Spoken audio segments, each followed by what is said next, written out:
محترم سامعین حضرات، اللہ تبارک و تعالی ارشاد فرماتا ہے والعصر ان الانسان لفی خسر، اور ہمیں اس زمانے کی قسم، جو زمانہ چل رہا ہے اللہ تبارک و تعالی قسم کھاتا ہے زمانے کی۔ کیا قسم کھاتا ہے؟ کس وجہ سے قسم کھاتا ہے؟ ان الانسان لفی خسر، بے شک انسان خسارے میں ہے۔ خسارے مطلب نقصان میں ہے۔ اب نقصان میں انسان کیسے ہے اللہ بیان فرماتا ہے، ارشاد فرماتا ہے الا الذین آمنوا وعملوا الصالحات، کہ انسانوں میں سے وہ لوگ خسارے میں نہیں ہیں۔ اللہ غیر لگاتا کہ انسان تو خسارے میں، مگر انسانوں میں سے کچھ لوگ ایسے ہیں جو خسارے میں نہیں ہوتے ہیں۔ کب؟ الا الذین آمنوا، سوائے ان لوگوں کے جو اپنے رب پر ایمان رکھتے ہیں۔ اور صرف اتنا ہی نہیں، ایمان لانے کے بعد وعملوا الصالحات، اس کے بعد نیک اعمال کرتے ہیں، اچھے کام کرتے ہیں۔ اللہ فرماتا ہے وہ لوگ خسارے میں ہیں۔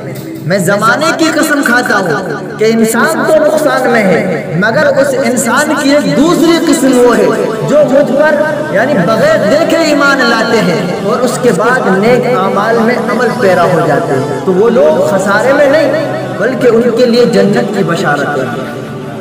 اللہ تعالیٰ ارشاد فرماتا ہے الا الذین آمنوا وعملوا الصالحات، سوائے ان لوگوں کے جو ایمان لائے اور انہوں نے اچھے کام کیے، وتواصوا بالحق، اور دوسرے مسلمان بھائیوں کو آپس میں حق کی تلقین کرتے رہے، وتواصوا بالصبر، اور جب ان پر مصیبتیں آن پڑی، جب ان پر مصیبتیں پہاڑوں کی چٹانوں کی طرح ان کے سامنے آ گئی، تو انہوں نے جلال میں کام نہیں لیا، انہوں نے غصے میں کام نہیں لیا، انہوں نے بے ترتیب سے کام نہیں لیا، بلکہ بالصبر، صبر سے کام لیا۔ تو اللہ تبارک و تعالی ارشاد فرماتا ہے وہ انسان جو ایمان لائے، اچھے عمل کرے، آپس میں ایک دوسرے کو حق کی تلقین کرے اور اس کے بعد مصیبتیں آئے تو ان پر صبر کرے، وہ انسان زمانے میں کبھی بھی نقصان نہیں پائے۔ پیارے مسلمانوں، یہ بہت بڑی بات ہے۔ آج ہمارے پاس ایمان کی دولت ہے، فخر ہے اس چیز پر۔ ذرا اس زمانے کو، اس زمانے کی تاریخ کے پنے کو پلٹ کر دیکھیے آپ۔ ہمیں ایسا لگتا ہے ہم فخر کرتے ہیں اپنے ایمان پر، مگر جب پیچھے جاتے ہیں تو پیارے مسلمانوں کیسے آیا یہ اسلام ہمارے دل میں۔ اس وقت تو انٹرنیٹ بھی نہیں تھا، کوئی ایسی شے نہیں تھی جو ہمارے پاس اسلام کو پہنچا دیتے۔ آج انٹرنیٹ ہے، آج ایسی ایسی چیزیں انسانوں نے اللہ کی مدد سے، اللہ نے ان کو عقل دی، فہم دی تو انہوں نے ایجاد کر دی۔ آج انسان کے پاس سب کچھ ہے، وہ کہیں سے چاہے پڑھ لے، وہ کہیں سے چاہے لکھنا سیکھ لے، وہ کہیں سے چاہے قرآن پڑھنا سیکھ لے، وہ کہیں سے چاہے اردو پڑھنا سیکھ لے، ہر شے اس کے لیے مہیا کر دی گئی۔ مگر آج کا انسان پہلے والے انسانوں سے بہت پیچھے ہے۔ آج کا انسان سوچتا ہے کہ ہم آگے ہو گئے، آگے نہیں ہو۔ تم چیزوں میں آگے ہو سکتے ہو، ہم لوگ اپنی بلڈنگوں کو بنا بنا کر اچھی بلڈنگوں میں آگے ہو سکتے ہیں، یعنی دنیا کے کام کاج میں ان لوگوں سے آگے ہو سکتے ہیں، مگر ایمان میں کبھی ان کے برابر بھی نہیں آگے کی تو الگ بات، ان کے نزدیک بھی نہیں پہنچ پائے۔ کیونکہ پیارے مسلمانوں ان کا ایمان، میں بتاؤں آپ کو، اللہ کے نبی صلی اللہ تعالیٰ علیہ وسلم نے ایک کافر سے ایک جانور کا سودا کیا، ایک گھوڑے کا، روایت میں آتا ہے سودا کیا جب جانور کا، تو کافر نے کہا کہ میں اتنے میں 1000 میں اس کو بیچتا ہوں۔ اللہ کے نبی نے ارشاد فرمایا ٹھیک ہے آپ یہیں رکیے اور میں گھر سے جا کر اس کی پوری قیمت لے کے آتا ہوں۔ اللہ کے نبی صلی اللہ تعالیٰ علیہ وسلم اپنے گھر جاتے ہیں، اتنے میں دوسرا انسان آ جاتا ہے، وہ کہتا ہے کہ بھائی اپنی سواری بیچتے ہو، اپنے جانور کو بیچتے ہو؟ کافر کہتا ہے کہ میں نے مسلمانوں کے نبی محمد رسول اللہ سے اس کا سودا کیا ہوا۔ انہوں نے کہا کہ کتنے میں؟ انہوں نے ایسے بتایا کہ 1000 میں۔ کہا میں 2000 دیتا ہوں، میں 3 دیتا ہوں، ڈبل ٹربل کر کے دیتا ہوں، لیکن اس کو مجھے دے دو۔ جو انسان تھا وہ ایمان والے بھی لالچ میں آ جاتے ہیں، اپنی باتوں سے مکر جاتے ہیں۔ وہ تو کافر تھا، اس نے کہا کہ ٹھیک ہے میں بیچتا ہوں۔ اللہ اکبر کبیرہ۔ بیچنے کے بعد میں اللہ کے نبی تشریف لائے، ان کو دے دیا۔ اللہ کے نبی نے ارشاد فرمایا آپ نے اس جانور کو مجھے بیچا تھا۔ انہوں نے کہا کہ میں نے آپ کو بیچا ہی نہیں، یعنی اپنی بات سے مکر گئے۔ اور جس کافر نے خریدا تھا اس نے پہلے ہی بتا دیا تھا اس کو کہ جب محمد آئے تو اس کے دین میں ایک قانون ہے کہ اگر کوئی بات اٹک جائے تو جو انسان دعویٰ کرتا ہے کہ نہیں ایسا کیا اس نے، تو دعویٰ کرنے والے پر گواہ ضروری ہے کہ اگر تم ثابت کرنا چاہتے ہو یہ انسان جھوٹا ہے تو 2 گواہ پیش کرو، اور جس کو تم جھوٹا ثابت کرنا چاہتے ہو اگر وہ جھوٹا نہیں ہے تو اس کو قسم کھانی پڑے گی کہ قسم اللہ کی جس نے مجھے پیدا کیا میں جھوٹا نہیں، یعنی اس کو قسم کھانی پڑے گی۔ اس نے پہلے بتا دیا کہ جب محمد آئے تو اس سے کہہ دینا کہ اگر آپ سچے ہو تو گواہ لے کر آؤ۔ تو انہوں نے جب یہ کہا اللہ کے نبی سے کہ ہم نے آپ سے سودا نہیں کیا، اللہ کے نبی نے ارشاد فرمایا قسم باخدا آپ نے ہم سے سودا کیا ہے، آپ نے اپنے جانور کو ہمارے لیے بیچ دیا اور ہم تب تک قیمت لینے گئے آپ مکر گئے۔ انہوں نے وہی بات سوچی جو کافر نے بتائی تھی کہ اچھا چلو ٹھیک ہے اگر ایسا ہے تو آپ کے دین میں اگر کوئی بات جھگڑالو ہو جائے جس کا کوئی فیصلہ نہ ہو رہا ہو، کوئی بات اٹک جائے تو پھر اس کا صحیح کرنے کا طریقہ کیا ہے؟ آپ نے ارشاد فرمایا المدعی، جو دعویٰ کرنے والا ہے اس پر گواہ پیش کرنے، اور جس پر دعویٰ کیا جا رہا ہے یعنی جو جس کے لیے کہا جا رہا ہے کہ یہ جھوٹا ہے یا میں جھوٹا نہیں ہوں تو اس کو قسم کھانی پڑتی ہے۔ اس نے سوچا کہ یہ گواہ پیش کریں گے، گواہ تو ان کے پاس ہے نہیں کیونکہ کوئی تھا ہی نہیں اس وقت، اور اگر مجھ سے کہیں گے کہ پھر آپ قسم کھائیے تو میرے لیے قسم کھانا بہت آسان ہے، ہم لوگ کھا لیتے ہیں ہم تو مسلمان ہو کر، وہ تو کافر تھے۔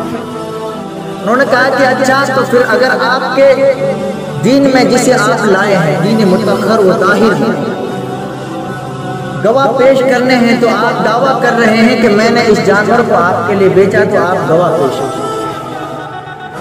اب گواہ وہاں کوئی کھا نہیں، سب لوگ دیکھتے ہیں بھیڑ اکٹھی ہو جاتی ہے کہ ان کے درمیان ایسا ایسا معاملہ ہو گیا۔ مسلمان صحابی حضرات بھی وہاں تشریف لاتے ہیں رضی اللہ تعالیٰ عنہ اجمعین۔ ان میں سے ایک صحابی رسول حضرت خزیمہ رضی اللہ تعالیٰ آتے ہیں اور ہاتھ کھڑے کرتے ہیں کہ میں گواہی دیتا ہوں تم نے اس جانور کو میرے پیارے نبی کو بیچا ہے۔ اس انسان نے کچھ نہیں بولا کیونکہ اسے گواہ چاہیے تھا۔ تو نے کہا کہ پھر ہم اپنے جانور کو اگر آپ نے گواہ پیش کر دیا تو آپ کو بیچتے ہیں یہ جانور آپ۔ اللہ اکبر کبیرہ۔ جبکہ گواہ نہیں تھا میرے پیارے، یہ محبت رسول دیکھتے اور اسلام کو پھیلانے کی ایک عادت دیکھتے اور جو اسلام سے محبت کر رہا ہے اللہ کے نبی صلی اللہ علیہ وسلم انہیں کیسے نوازتے ہیں ذرا یہ دیکھیں۔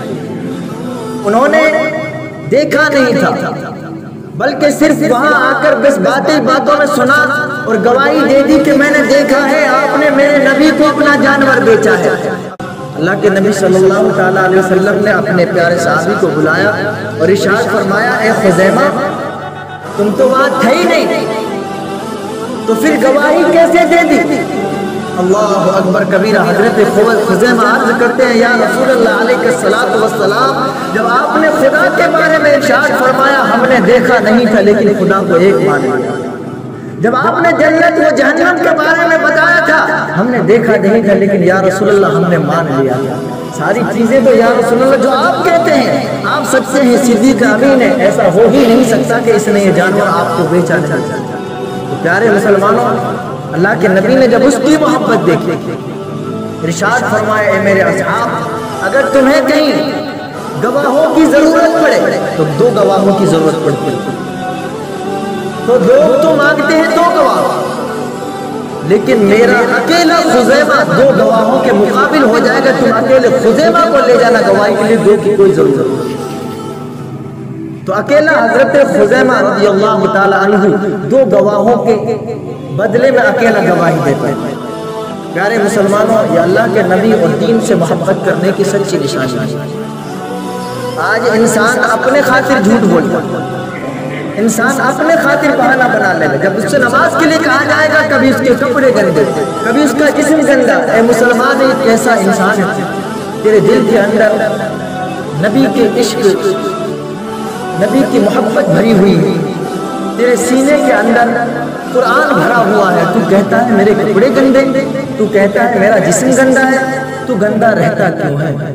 اللہ تبارک و تعالیٰ نے تو ارشاد فرمایا کہ پاک و صاف رہو۔ اللہ کے نبی ارشاد فرماتے ہیں الطہارۃ نصف الایمان، صاف صفائی ایمان کا آدھا حصہ ہے۔ تو ایک مسلمان ایمان لانے کے بعد میں پاک صاف ہی نہیں رہ سکتا، پھر وہ مسجد میں کیسے آئے گا؟ پیارے مسلمانوں، اللہ کے گھروں میں آؤ اور اس کے بعد اس سکون کو تلاش کرو جو میرے رب نے فرمایا الا بذکر اللہ تطمئن القلوب، کہ اللہ کے ذکر سے تمہارے دلوں میں چین و سکون نہیں آتا۔ پیارے مسلمانوں، جس دل میں کینہ و کپٹ گھسا رہتا ہے نا، واقعی اس دل کو اللہ کے ذکر سے چین نہیں آتا۔ جب تک وہ دل خود نہیں چاہے گا کہ میں اپنے رب کے ذکر کو کر کے اور اس کے بعد چین حاصل کروں، سکون حاصل کروں، تو پیارے مسلمانوں، جس کی نیت ہی نہیں تھی وہ کیسے آ جائے؟ ایک انسان مسجد میں تشریف لایا، حضرت شبیر قمر بخاری صاحب قبلہ ایک واقعہ بیان فرما رہے تھے۔ ایک انسان آتا ہے اپنے گھر سے، آنے کے بعد میں وضو کرتا ہے، وضو کرنے کے بعد میں مسجد میں آتا ہے، سنت ادا کرتا ہے، سنت ادا کرنے کے بعد میں امام کے پیچھے نماز پڑھتا ہے۔ نماز پڑھنے کے بعد جب نماز ہو جاتی ہے تو فوراً امام صاحب کے حجرے میں پہنچتا ہے، السلام علیکم، وعلیکم کہتے ہیں امام صاحب آج کے بعد میں مسجد میں نماز پڑھنے نہیں ہے۔ یہ ابھی کا واقعہ پاکستان کے شبیر قمر بخاری صاحب اس کو بیان کرتے ہیں۔ امام صاحب تعجب میں ہوں گے کہ اتنے اچھے نمازی، 5 وقت نماز پڑھنے والا انسان امام صاحب سے کہہ رہا ہے کہ امام صاحب میں آج کے بعد مسجد میں نماز پڑھنے نہیں ہے۔ امام صاحب نے پیار سے پوچھا میرے پیارے یہ تو بتا تو مسجد میں اللہ کے گھر میں کیوں نہیں آیا؟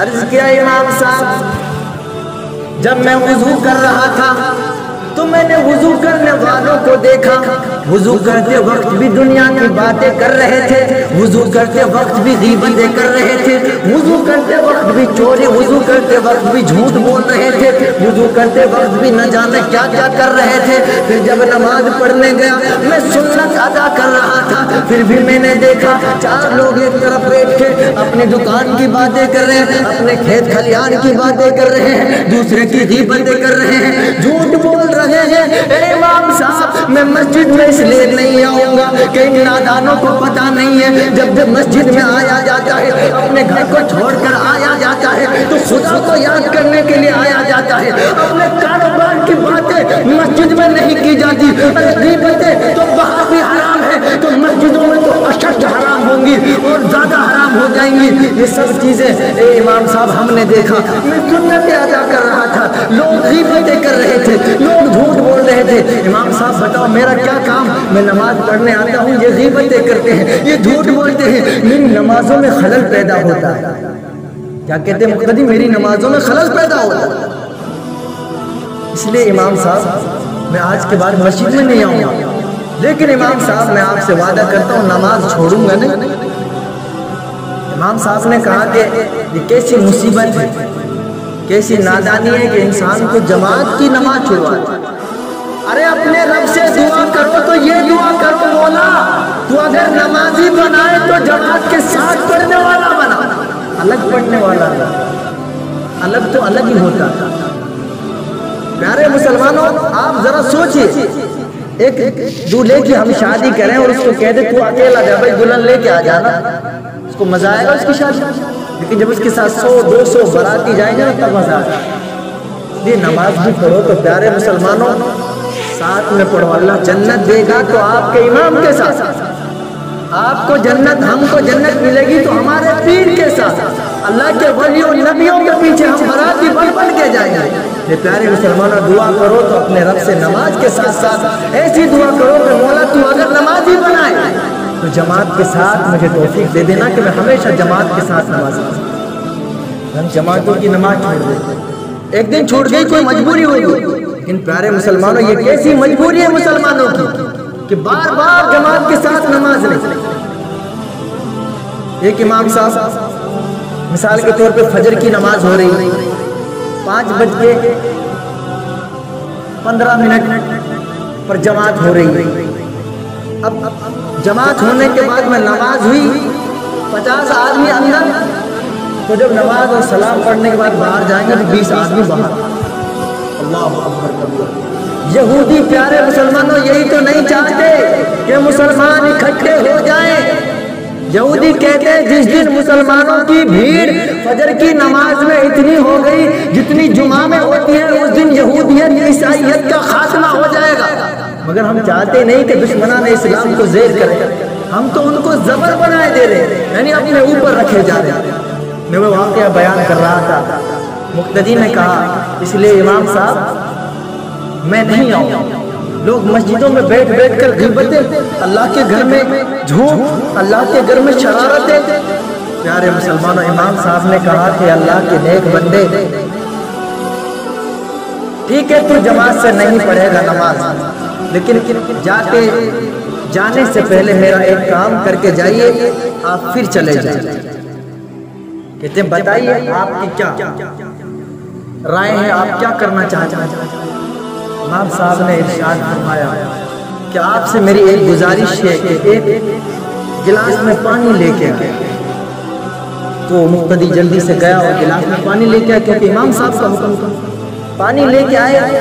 پھر ارشاد ہوا کہ اب آپ ایسے کیجئے، نماز کا جب وقت ہوا لوگ سنتیں جو پڑھ رہے تھے، اس گلاس کو جا کر مسجد میں ایک چکر لگا کے اس طریقے سے پھر ہمارے پاس آئے، اور دھیان رہے گلاس پورا بھرا ہوا ہے، ایک قطرہ پانی بھی نہیں گرنا چاہیے گلاس میں سے۔ کیا قید لگائی کہ جب تم مسجد میں اس گلاس کو لے کر گھومو گے تو اتنی احتیاط کے ساتھ چلنا کہ اس گلاس میں سے ایک قطرہ پانی بھی مسجد میں نہ گرنے پائے۔ مقتدی نے سوچا کہ یار یہ تو بہت آسان کام ہے، میں آہستہ آہستہ بالکل آرام سے ادب کے ساتھ گھوم کر لے جاؤں۔ اب وہ بندہ گلاس لے کر آتا ہے اور بالکل گلاس پر نظر ہے، کہیں ٹمکا نہ گر جائے، کہیں پانی گر نہ جائے مسجد میں۔ آتا ہے آہستہ آہستہ، پوری مسجد میں بندہ گھوم جاتا ہے، اس کی نظر صرف پانی کے قطرے پر رہتی ہے، کہیں قطرہ نہ گر جائے، اور جا کر امام صاحب کے پاس رکھ دیتے۔ امام صاحب ارشاد فرماتے پیارے بتاؤ تم نے مسجد میں گھما دیا یہ گلاس؟ عرض کیا بالکل گھما دیا، کوئی قطرہ تو نہیں گرا؟ کوئی قطرہ نہیں گرا۔ امام صاحب نے کہا کہ اب بتاؤ تم نے کسی کی غیبت سنی مسجد میں؟ تم نے کسی کو جھوٹ بولتے ہوئے دیکھا مسجد میں؟ تم نے کسی کو بری باتیں کرتے ہوئے دیکھا مسجد میں؟ اس نے کہا کہ امام صاحب ہم کیسے دیکھ دیں، ہمارا تو پانی کے قطرے پہ پورا دھیان تھا، کہیں پانی کا قطرہ نہ گر جائے۔ تو امام صاحب نے ارشاد فرمایا پیارے بس میں یہی بتانا چاہتا تھا تمہیں کہ تم یہ کیوں دیکھتے ہو، تم تو اپنے رب کو دیکھنے کے لیے آئے ہو، اپنے رب کے لیے نماز پڑھنے کے لیے آئے ہو، اپنے رب کی رضا کی خاطر آئے ہو۔ تو جب تم ایک پانی کے قطرے کو دیکھنے کے لیے، ایک پانی کو نہ گرنے کی وجہ سے اتنے منہمک ہو گئے، آج تمہیں پتہ نہیں چلا کہ مسجد میں جھوٹ کون بول رہا ہے، مسجد میں غیبت کیوں کر رہا ہے۔ اے پیارے انسان، نماز بھی ایسی پڑھا، نماز بھی ایسی پڑھا کر کے تجھے پتہ ہی نہ ہو کہ کون جھوٹ بول رہا ہے، کون باتیں کر رہا ہے. اپنے رب کے سامنے ایسے جب سجدہ جھکائے گا تو یہ نوبت ہی نہیں آئے گی کہ تو جماعت کی نماز کو چھوڑ کر جنگلوں میں نماز پڑھے. تو ہمیشہ مسجد میں اللہ کے گھر میں آ کر سر پر سجود ہو کر توبہ کر. تو پیارے مسلمانوں، لہٰذا جب ہم مسجد میں آئے تو اپنے رب سے لو لگا، اس کے علاوہ ہمارا ہے کوئی؟ بتاؤ پیارے مسلمانوں، جو راتوں میں درختوں پہ سونے والے پرندے جو رہتے وہ گرتے نہیں؟ کبھی دیکھا آپ نے پرندہ درخت پہ سو رہا ہو آپ کے سامنے اور وہ گر گیا ہو رات میں؟ ہاں ہوا وغیرہ آ گئی، طوفان آ گیا، الگ بات. پیارے مسلمانوں ذرا سوچئے، جو پرندوں کو رات میں سوتے وقت درختوں میں جب وہ سو رہے ہوں ان کو گرنے نہ دیتا ہو، جو اللہ کا بندہ اس کے لیے نمازیں پڑھ رہا ہو، اس کی عبادتیں ریاضتوں میں لگا ہوا ہو، وہ اس کو کیسے گرنے دے گا؟ وہ اس کو کیسے بلند نہ کرے گا؟ وہ اس کو کیسے اونچا نہ کرے گا؟ پیارے مسلمانوں، اپنے رب پہ بھروسہ رکھو، ہر شے میں، ہر چیز میں صرف توکل علی اللہ، توکلوا علی اللہ، اپنے رب پر بھروسہ رکھو. پیارے مسلمانوں، ایمان ہی کے خاطر تو ہم آئے اور ایمان ہی چلا گیا تو پھر بچے گا. ایک انسان ایک طوطا پالا کرتا تھا. دنیا کی باتوں سے سمجھانے میں دنیا والوں کو بڑا جلد سمجھ میں آتا ہے، اس لیے سمجھا رہا ہوں. ایک دن ایسا ہوا جب طوطا اس نے پال کے رکھا، بلی آئی اچانک اس کے طوطے کو پکڑ کر لے گئی. اب طوطا ٹیں ٹیں کر کے اس کے منہ میں، وہ تو کھا جائے گی، اس کو پھاڑ دے گی، ختم کر دے گی. وہ طوطا والا بیٹھ کر ایک جگہ رونے لگا کہ بھئی میرے طوطے کو بلی دی. سب لوگ اکٹھے ہو گئے، کیسا دیوانہ انسان ہے یار، ایک چھوٹے سے جانور کو بلی پکڑ کے لے گئی، رو رہا ہے، زاروں قطار رو رہا ہے. چلو تھوڑی سی ٹینشن ہوگی لیکن اتنا رو رہا ہے. تو پتہ ہے وہ انسان کیا جواب دیتا ہے؟ انسان کا جواب ایک ہوتا ہے، انسان میں طوطے کو ختم ہونے پر، طوطے کے فوت ہونے پر ندامت نہیں کر رہا ہوں، میں اس لیے غمگین نہیں ہو رہا ہوں، بلکہ میں اس لیے غمگین ہو رہا ہوں کہ میں نے اپنے طوطے کو کلمہ طیبہ سکھایا تھا، کلمہ سکھایا تھا. وہ طوطا ہمیشہ میرے گھر میں کلمہ پڑھتا رہتا تھا، لیکن آج جب بلی نے اس کو پکڑا تو اس کے منہ سے لا الہ الا اللہ محمد رسول اللہ نہیں بلکہ ٹیں ٹیں کی آواز نکل رہی ہے. میں اس لیے رو رہا ہوں. جو طوطا ہمیشہ کلمہ طیبہ پڑھتا تھا آج اس کا خاتمہ بغیر کلمہ پڑھے ہوا ہے. اس لیے رو رہا ہوں، اے انسان کہیں ایسا نہ ہو آج تو اپنے رب کا کلمہ پڑھتا ہے، آج تو نبی کا کلمہ پڑھتا ہے، جھوٹ بول بول کر، برے کام کر کر کر کہیں ایسا وقت نہ آ جائے، تیرا آخری وقت جب آئے تو تجھے کلمہ بھی نصیب نہ. میں اس لیے رو رہا ہوں انسان کہ ایمان بچ جائے میرا تو سب کچھ بچ جائے گا. پیارے مسلمانوں، اس لیے یہ ایمان کوئی ایسی کھیتی نہیں ہے کہ صاحب کھیت میں جاؤ اور توڑ کے لے کے آ جاؤ، پتوں کو درختوں پہ جاؤ کاٹ کے لے کے آ جاؤ شاخوں کو. یہ وہ ایمان ہے جسے نبی صلی اللہ علیہ وسلم نے خون بہا بہا کر، پتھرے کھا کھا کر، تب جا کر اس درخت ایمان، اس اسلام کے درخت کو ہم تک پہنچایا اور اسے ہمارے سینے میں محفوظ کر دیا. آج انسان سمجھ میں نہیں آتا تھا، کتنا ہی ہمیں کوئی سمجھا لے، کتنا ہی ہمیں کوئی کہہ لے. پیارے مسلمانوں، مگر جس دن اللہ کا قہر آئے اس دن اللہ فرماتا ہے ان الانسان لفی خسر، بے شک انسان نقصان میں ہے. تو نقصان اس دن ہمیں پتہ چلے، نقصان اس دن ہمیں پتہ چلے. ایک اللہ کا ولی ایک بادشاہ کے دربار میں پہنچا اور اس سے کہتا ہے، بادشاہ تو کیا شوق کرتا ہے یہ ہیرے جواہرات سونے چاندی، نہ جانے کتنے درخت، نہ جانے کتنے دیوار تم نے سونے سے بنا کے رکھی ہیں، ہیرے جواہرات چنوا کے رکھی ہیں، کیا فخر کرتے ہو اس مال پر؟ کیا شے ہے یہ تمہیں بگاڑ کر رکھ دے گی، یہ تمہیں تباہ کر کے رکھ دے گی، یہ تمہیں برباد کر کے دیکھے گی. بادشاہ کو غصہ آ جاتا ہے کہ یار کمال ہے، میری شان میں گستاخی کر رہا ہے، غریب انسان کہاں سے آیا، پھٹے کپڑے والا، اسے باہر نکالو. اس کے چیلے چپاٹے آتے ہیں اللہ کے ولی کو اٹھ کر باہر نکال دیتے کہ جا یار تو ہمارے بادشاہ اگر بعد میں گستاخی کی نا پھر پھانسی کی سزا دے دے گا، پھر لٹکتے رہنا، ختم ہو جاؤ گے. ان سے کہا تھا اللہ کے ولی نے کہ اس مال کی کوئی قیمت نہیں رہتی. بادشاہ کا شوق کا شکار کرنا. بادشاہ گھوڑے پہ بیٹھتا ہے، لگام لگاتا ہے، سب کچھ اپنے تیر بھالے اٹھاتا ہے، کیونکہ شوق ایسا ہی رہتا ہے انسان، اور جنگل میں پہنچ جاتا ہے. اللہ کا حکم ہوا گھوڑے کو کہ شریر ہو جا، تو گھوڑا ایسا شریر ہوا کہ بادشاہ کو جانا دوا نہیں، بلکہ دوڑتے دوڑتے جسے پاگل ہو گیا ہوگا. وہ ایک جنگل میں ایسی جگہ اس کو جا کے لے گیا جہاں دور دور تک نہ درخت تھے، صرف ریت ہی ریت. کافی عرصہ گزر گیا. گزرنے کے بعد اب بادشاہ کہتا ہے کوئی ہے جو مجھے پانی پلا دے، کوئی ہے جو مجھے پانی کا ایک گھونٹ پلا دے. تو اس تپتی ہوئی صحرا میں وہی اللہ کا ولی ایک مشکیزہ لے کر تشریف لاتا. بادشاہ کہتا ہے آپ کے مشکیزے میں پانی ہے؟ اللہ کے ولی ارشاد فرماتے ہاں ہے، کہ بس مجھے اتنا پانی پلا دیجئے کہ میرے پران بچ جائے، میری جان بچ جائے. اللہ کے ولی نے ارشاد فرمایا کہ آدھی سلسلہ لگے گی.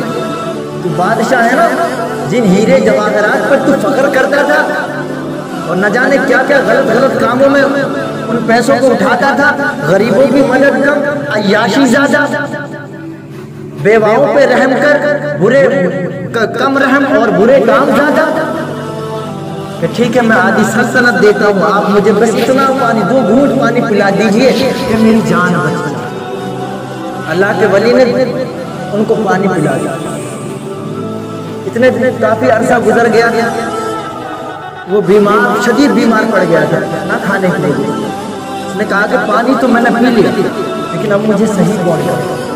اللہ کے ولی ارشاد فرماتے ہیں کہ میرے پاس ہے، اس کا بھی نسخہ ہے، میں آپ کو صحیح کر سکتا ہوں.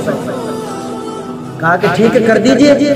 کہ نہیں آدھی سلطنت اور لگے گی، جتنی تمہاری آدھی سلطنت باقی آدھی تو لے لی، لکھت روپ میں بادشاہ کے سائن کہ آدھی اور لگے گی.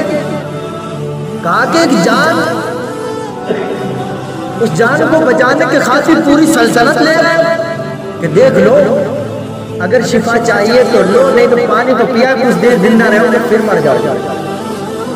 اگر صحیح ہو جاؤ گے تو آرام سے گھوڑے پر بیٹھ کے پہنچ جاؤ گے، بیمار کا آتے ہیں اور گرا دے کہ تمہیں گھوڑا. کہ چلو ٹھیک ہے میں لکھت روپ میں تمہیں اپنی پوری سلطنت دیتا ہوں اور مجھے دوا دے دی. اللہ کے ولی نے دوا دے کر ان کو دوا لگا دی، تھوڑا آرام کرنے لگے. آنکھیں کھولی تو اللہ کے ولی وہاں پر نہیں. اس کے بعد وہ گھوڑے پہ بیٹھتا ہے، واپس اپنی سلطنت میں آ کے پھر دیکھتا ہے ہیرے جواہرات کو، پھر دل خراب. یار اتنا بڑا بادشاہ میں، اور وہ بزرگ کہاں سے آیا تھا خواہاں کی پریشانی دینے کے لیے. کچھ دن گزرے، پھر واپس ایسے ہی عیاشی چالو ہو گئی، واپس مکاریاں چالو ہو گئی، غریبوں کی کوئی مدد نہیں. اللہ کے ولی پھر تشریف لائے، ارشاد فرمایا اے اللہ کے بندے، اللہ نے تجھے بادشاہ بنایا ہے، اللہ نے تجھے ہیرے جواہرات کا مالک بنایا ہے، تو پھر ایسے ہی کرنے لگا، پھر شریر ہو گیا، پھر بیکار ہو گیا. اے بادشاہ میں دوبارہ نصیحت کرتا ہوں، یہ مال اگر اسے خرچ کرنا ہے تو صحیح جگہ پر، غلط جگہ پر. پیارے مسلمانوں، اللہ کا حکم ایسا ہوا، اللہ تبارک و تعالیٰ کہ اس بندے یعنی اس بادشاہ نے پتا ہے، پھر واپس وہی جواب دیا کہ یار تو پھر آ گیا، اس بندے کو واپس نکال دو، تیری کیا حیثیت ہے میرے سامنے؟ تو کہتا مزہ نہیں آتا ہے، ارے لوگ میرے سامنے سلام ٹھوکتے ہیں، لوگ میرے استقبال کرتے ہیں جب میں کہیں جاتا ہوں، فلاں جگہ کا بادشاہ آ گیا، تو کہتا ہے کچھ مزہ نہیں ہے اس میں، تو کہتا ہے کوئی قیمت نہیں ہے اس کی. تو اللہ کا ولی اس کاغذ کو نکالتا ہے جس کو اس میں لکھا تھا کہ پوری سلطنت تمہاری، اور دکھاتا ہے یہ بادشاہ دیکھ، تو اب بھی کہہ رہا ہے کہ اس مال و دولت کی، اس مال دولت کے اتنے اطمینان، اتنے مزے ہیں، اتنے شوق ہیں، اور اس میں اتنی شان ہے، اس کے اتنے فائدے ہیں. میں کہتا ہوں تیرے مال کی کوئی قیمت نہیں ہے، تیرے مال کی قیمت میں 2 گھونٹ پانی ہے جو تو نے اس وقت فلاں تخت پہ وہ صحرا میں مجھے مانگا. پھر بادشاہ اللہ اکبر قدموں میں گر جاتا ہے. پیارے مسلمانوں، اپنے رب کی بارگاہ میں آؤ، اس سے مانگو. وہ کہتا ہے، فرماتا ہے، ارشاد فرماتا ہے، ادعونی استجب لکم، تم مجھے پکارو مجھ سے دعا کرو، مجھ سے مانگو، استجب لکم، میں تمہاری دعاؤں کو قبول کروں گا، آج نہیں تو کل کروں گا، کل نہیں تو پرسوں کروں گا، لیکن کروں گا ضرور، تمہاری مرادوں کو پورا ضرور کروں گا۔ پیارے مسلمانوں اب ذرا سوچو، جس رب نے اعلان کر کے کہہ دیا میں تمہاری دعاؤں کو قبول کروں گا، کیا ہم دل سے اس کی بارگاہ میں آ کر دعا کرتے ہیں؟ کیا ہم دل سے ایمان سے اس کی بارگاہ میں آ کر رو رو کر گر گرا کر اپنے دل کو صاف ستھرا ہونے کے لیے، اپنے آپ کو نیک انسان بنانے کے لیے دعا کرتے ہیں؟ پیارے مسلمانوں یہ اسلام ایسے نہیں پھیلتا۔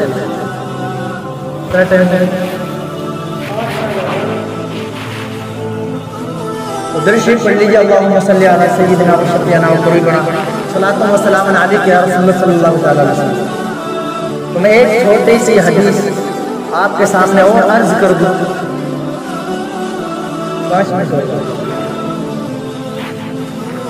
وہ یہ ہے کہ اسلام ایسے نہیں پھیلا پیارے مسلمانوں جیسے ہم کوشش کر رہے ہیں۔ اسلام جھوٹ بول بول کر کبھی نہیں پھیلتا، اسلام غیبتیں کر کر کے کبھی نہیں پھیلتا، بلکہ پیارے مسلمانوں ایسے چیزوں سے تو آج کل مسلمانوں کو بالکل کھیت کی مولیاں سمجھ رکھا ہے لوگوں نے۔ جہاں چاہے مل گیا پھاڑ دیا، جہاں چاہے کاٹ دیا پھینک دیا۔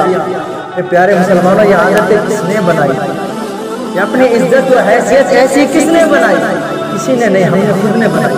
یہ ہمارے کرتوت ہے کہ لوگ آج ہمیں کچھ نہیں سمجھتے، لوگ آج ہمیں زیرو سے بھی زیرو سمجھتے ہیں۔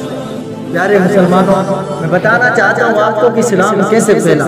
ایک کافر عورت تھی، اتنی غریب تھی، اتنی غریب تھی، اس کی ایک لڑکا بھی تھا۔ غربت کی یہ حالت تھی پیارے مسلمانوں کے، کپڑے پہننے کے لیے بھی ایسے کپڑے تھے، صرف ایک جوڑا تھے۔ ایک دن ایسا آیا کہ وہ بھی پھٹ گئے، اور پھٹے بھی اتنے کہ جسم نظر آنے لگا۔ اس کے لڑکے سے یہ سہا نہیں گیا کہ میری ماں کا جسم نظر آ رہا ہے، میں کہیں جاؤں۔ وہ بچہ اپنے چاچا کے پاس جاتا ہے، چاچا کے پاس جب جاتا ہے تو چاچا منع کر دیتا ہے، بھائی میرے پاس تیرے لیے مدد کرنے کے لیے کوئی نہیں۔ بچہ جاتا ہے خوشی سے کہ میں چاچا کے پاس جاؤں، میری برادری، میرا بھائی، میرا چاچا ہے، میں اس کے خون کا ہوں، میرا باپ، تو لہٰذا وہ مدد کرے گا۔ اس نے یہ سوچا، مگر وہ بچہ گیا، خوشی سے آیا روتے، جب روتے ہوئے آ رہا تو بیچ میں ایک شخص ہے، اس نے کہا کہ بیٹا تو کیسے گیا تھا جوش کے ساتھ اور اب روتے ہوئے آ رہا؟ کہتا ہے اپنے ماں کے خاطر کپڑا لینے گیا تھا چاچا کے پاس، اس نے ہنسا کے نہیں رلا کر دیا، اس نے مدد نہیں کی۔ کہا کہ بیٹا ایک شخص ہے جو تمہاری مدد کر سکتا ہے، وہ یہ نہیں دیکھتا کہ اپنا ہے کہ پرایا ہے، وہ یہ نہیں دیکھتا کہ جانور ہے کہ انسان ہے، وہ یہ نہیں دیکھتا کہ کیڑا ہے کہ مکوڑا ہے، وہ یہ نہیں دیکھتا کہ پتھر ہے کہ حجر ہے، شجر ہے کہ پہرو پر ہے، وہ کچھ نہیں دیکھتا۔ جو اس کی بارگاہ میں جاتا ہے وہ اس کی امداد فرما دیتے ہیں۔ بچہ کہتا ہے پیارے بتا دے وہ کون انسان ہے؟ ارشاد فرماتے ہیں وہ انسان کہ وہ مسلمانوں کے نبی محمد رسول اللہ ہے، جاؤ ان کے دربار میں۔ بچہ اپنی ماں سے اجازت مانگتا ہے، ماں کہتے بیٹا ان کے پاس چلا نہیں جانا۔ کیوں؟ کہ بیٹا جو ان کے پاس جاتا ہے وہ ان کے دھرم کو چھین لیتا ہے، وہ ان کے دین کو چھین لیتا ہے اور اسے مسلمان بنا دیتا ہے۔ میں نے کہا کہ نہیں امی جان، مجھ سے یہ سہا نہیں جاتا، میری ماں اتنی غریب ہو، کپڑے پھٹ گیا ہو، جسم نظر آ رہا ہو، میں کہیں نہ کہیں سے تو لے کے آؤں گا، اور امی تجھ سے وعدہ کرتا ہوں کہ میں محمد کے یہاں جاؤں گا تو میں پہلے کہہ دوں گا کہ میں تمہارے دین کو قبول نہیں کروں گا، مدد کرنی ہو تو کرو نہیں تو نہیں۔ ممی نے اجازت دے دی کہ جا تو ٹھیک ہے بیٹا، اگر تو اس کے دین کو قبول نہیں کرے گا تو پھر جا۔ اب وہ بچہ جاتا ہے، نبی صلی اللہ علیہ وسلم کے حجرے مبارک میں جب پاس پہنچتا ہے پہلے کہہ دیتا ہے محمد میری پہلی شرط یہ ہے، میں کچھ بتانے سے پہلے کہتا ہوں آپ کے دین کو قبول نہیں کروں گا، آپ کے دھرم کو قبول نہیں کروں گا۔ اللہ کے نبی مسکرانے لگتے ہیں کہ ہاں بیٹا بتا تو صحیح کس لیے آیا ہے؟ میری ماں اتنی غریب ہے، اس کے کپڑے پھٹ گئے ہیں، جسم کو چھپانے کے لیے کچھ کپڑے چاہیے تھے، اگر آپ دے دیتے، لیکن شرط یہ ہے میں دین کو قبول نہیں کروں گا۔ ہاں دین قبول مت کر۔ اپنی چادر مبارک رحمت کی چادر اتار کر اس بچے کو دے دیتے ہیں اپنے جسم کے کپڑے، اور کہتے ہیں کہ جا اپنی ماں کے جسم کو جو چھپانا ضروری ہے اس کو چھپا۔ آج ہم اپنی بچیوں کی صحیح سے پرورش نہیں کر رہے، یہ نہیں دیکھتے کیسے کپڑے پہن رہے ہیں، یہ ہماری ذمہ ہے۔ جا چھپا دے تو اپنے ماں کے جسم کو، وہ بچہ لے جاتا ہے اور اس چادر کو اپنے ماں کے جسم پر رکھ دیتا ہے۔ ماں دیکھتی ہے کہ چادر اتنی خوبصورت کہ بیٹا کس نے دی؟ کہ اسی محمد نے دی، اور میں نے پہلے کہہ دیا تھا کہ میں تیرے دین کو قبول نہیں کروں گا۔ کہ بیٹا جو اتنا سخی ہو، اپنی رحمت کی چادر ہم کو دے دیتا ہو، تمہیں اس کا دین قبول کر لینا چاہیے، تمہیں اس کا دین مان لینا چاہیے تھا۔ پیارے مسلمانوں، اسلام ایسے ہم تک آیا، دوسروں کی مدد کرتے۔ آج ہم آپس میں ہی قتل و غارت چاہتے ہیں۔ پیارے مسلمانوں، جب اپنوں میں ہی ہمیں اتحاد نہیں ہے تو غیروں کو ہم اس دین کو کہاں لیں گے؟ اللہ سے دعا ہے مولا تبارک و تعالیٰ ہم سبھی مسلمانوں کو اتحاد اور پریم کے ساتھ زندگی بسر کرنے کی توفیق عطا فرمائے۔ مولا کہنے اور سننے میں کوئی غلطی و خامی ہو گئے اپنے حبیب کے صدقہ وسیلے سے معاف فرمائے۔ استغفر اللہ ربی من کل ذنب واتوب الیہ۔ السلام علیکم ورحمۃ اللہ تعالی وبرکاتہ۔